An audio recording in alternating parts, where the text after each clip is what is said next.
পাৰ হৈ কিনে তাতে আপুনি মানে পাৰ্টিবত মানে 200 টকাকৈ লৈ আছে মানে এইটো আপোনাৰ ইউ পি পি এলৰ নামত লৈ থাকে সিহঁতে আৰু মানে ৰিচিভত মানে ইউ পি পি এলৰ নামো নাই মানে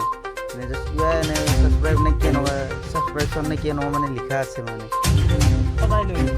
সদায় পাৰ্টিবে লয় সিহঁতে এইটো আপোনাৰ এইটো ঢেকীপুটা এইটো দলংটো পাৰ হৈ কিনে আজি মানে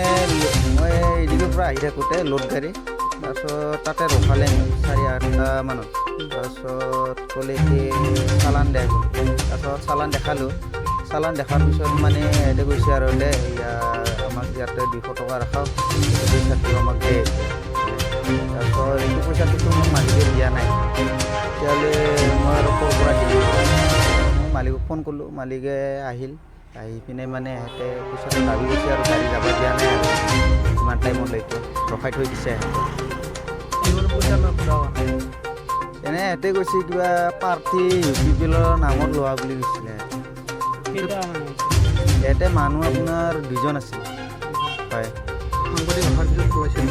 সাংবাদিক অহাৰ পিছত পলাইছে সিহঁতে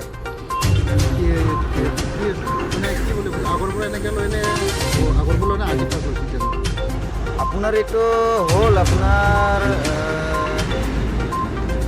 3 মাহমান হ'ল আপোনাৰ মানে এনেকুৱা লৈ থকা মানে হয় চব গাড়ীৰ পৰাই লৈ হয়